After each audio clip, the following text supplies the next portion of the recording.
हरिओम प्रिय दर्शकों, इस वीडियो में आज हम जानने वाले हैं षटतिला एकादशी के विषय में। षटतिला एकादशी कब मनाई जाएगी और इसकी पूजा विधि क्या है, महत्व क्या है, कथा क्या है, ये सब हम इसमें विस्तार से जानेंगे। तो प्रिय दर्शकों, षटतिला एकादशी माघ मास कृष्ण पक्ष के एकादशी को मनाई जाती है।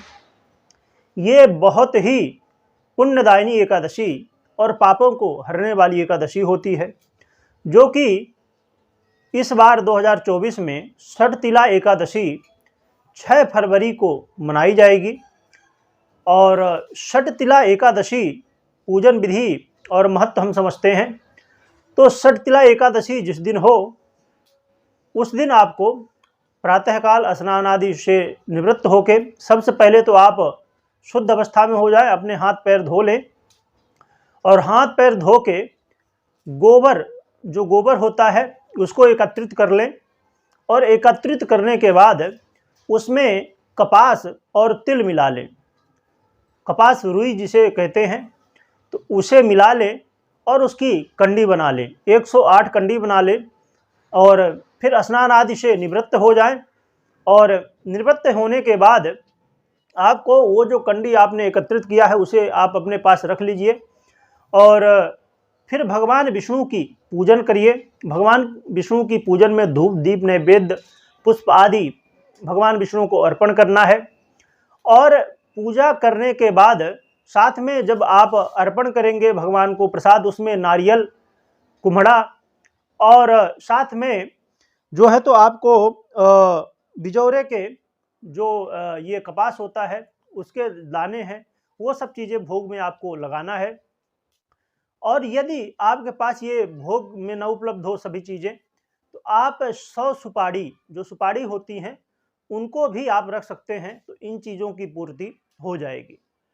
और जब आप पूजन कर लें, इसके बाद आपको ये जो आपने कंडी बनाई थी उसका आपको 108 बार हवन करना है।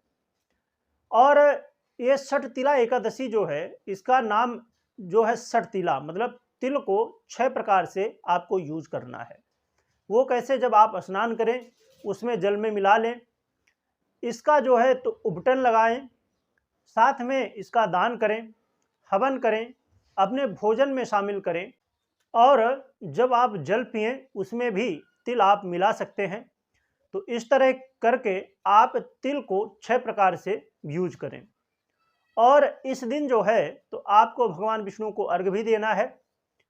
और साथ में आपको जब आप ये पूजन आदि कर चुकेंगे, हवन कर चुकेंगे, इसके पश्चात आपको कुंभ का दान करना है। कुंभ का दान अर्थात जो ये घड़ा होता है मिट्टी का, तो उसमें आप तिल भर दें या जो भी आपके पास सामग्री हो उसे आप साथ में दे सकते हैं। साथ में जूता, छाता, वस्त्र और यथाशक्ति दक्षिणा, ये सब चीज़ों का दान करना चाहिए। इसके अलावा जो भी आपके पास और भी अन्य सामग्रियां उपलब्ध हों उसका दान कर सकते हैं। विशेष रूप से कुंभ का और तिल का, छाता का, जूता का, इन सब चीज़ और वस्त्र का, इन सब चीज़ों का दान आज के दिन, एकादशी के दिन करना चाहिए। प्रिय दर्शकों, अब हम कथा श्रवण कर लेते हैं। ये जो एकादशी है षटतिला एकादशी, ये बहुत ही पुण्यदायिनी है, क्योंकि ये एकादशी उन लोगों के लिए बहुत प्रभावी होती है जो लोग, क्योंकि ये कलयुग है, कलयुग में लोग दूसरे के धन को चुराना, उसका हरण करना और दूसरों से ईर्ष्या करना, ये स्वभाव ज़्यादातर लोगों में देखा जाता है। तो इस एकादशी का व्रत करने से ऐसे मनुष्यों के पाप जो होते हैं, क्योंकि हर व्यक्ति कभी न कभी किसी से ईर्ष्या करता है और किसी न किसी के धन का नुकसान करता है, हरण करता है, तो ऐसे पाप भी धुल जाते हैं। आइए कथा हम श्रवण कर लेते हैं। तो एक ब्राह्मण स्त्री थी जो कि भगवान विष्णु की बहुत भक्त थी और हर एकादशी का विधि पूर्वक पूजन व्रत भगवान का करती थी। और ऐसे करते करते उसका बहुत सारा समय निकल गया, वृद्धावस्था में वो पहुंच गई, परंतु उसने अपने जीवन में अन्न का दान नहीं किया था। तब भगवान विष्णु ने विचार किया ये तो बहुत व्रत करती है, बहुत पूजन करती है और व्रत पूजन करके अपने शरीर को इसने शुद्ध कर लिया है और इसने इस अवस्था तक प्राप्त कर लिया, इस अवस्था को ये स्वर्ग प्राप्त करेगी। परंतु इसने दान नहीं किया तो इससे तृप्ति प्राप्त नहीं होगी। तो इसके लिए भगवान विष्णु ने विचार किया और मनुष्य रूप धारण करके, एक भिक्षुक का रूप धारण करके पृथ्वी लोक में आए और पृथ्वी लोक में आके और इसके पास गए दान मांगने के लिए। तो जब गए और तो ये पूछती है ब्राह्मणी कि आप किस लिए आए हैं, क्या कारण है बताइए। तो भगवान विष्णु ने जो भिक्षुक का रूप धारण किए थे, उन्होंने कहा कि मैं भिक्षा के लिए आया हूँ। तो इसने देखा तो और कुछ दिखा नहीं, तो इसने मिट्टी का एक ढेला, थोड़ा मिट्टी इसने दान कर दिया भगवान विष्णु को। तो भगवान विष्णु चले आए और आने के बाद कुछ समय निकला और इस ब्राह्मणी का स्वर्गवास हो गया और इसे स्वर्ग प्राप्त हुआ।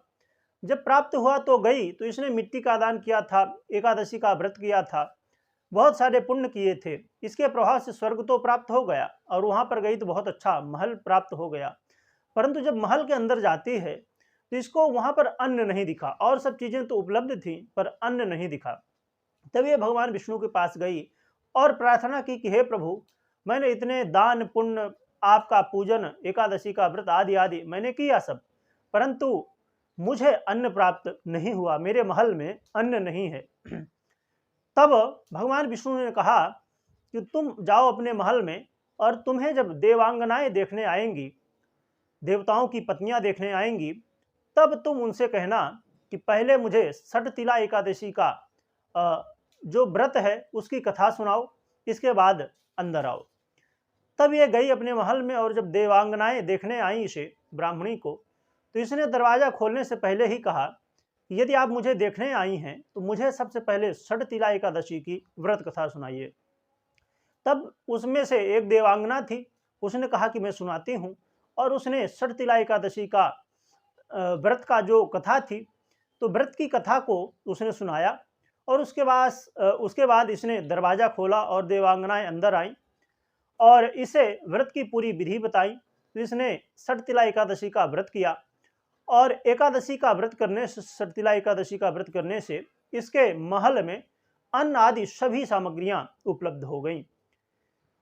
तो युधिष्ठिर जी कहते हैं कि युधिष्ठिर जी से भगवान कृष्ण कहते हैं कि ये जो षटतिला एकादशी है, इस दिन जो व्यक्ति, जो मनुष्य भगवान की पूजन विधि विधान से करता है और तिल अन्न आदि का दान करता है, तो उसके जीवन में यहाँ भी पृथ्वी लोक में भी सब चीज़ें उपलब्ध होती हैं और फिर स्वर्ग प्राप्त होने पर भी सब चीज़ें वहाँ पर उपलब्ध होती हैं और उसका जो है तो जीवन में जो समस्याएं हैं वो भी दूर होती हैं और उसे मुक्ति भी प्राप्त होती है, भगवान की शरण भी प्राप्त होती है।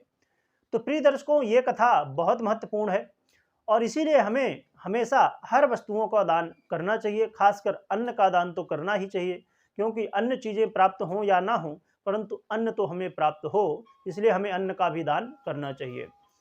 तो कमेंट में जय विष्णु भगवान और जय एकादशी माता आप लिख सकते हैं और वीडियो को शेयर करें और चैनल को सब्सक्राइब करें। वीडियो देखने के लिए बहुत बहुत धन्यवाद।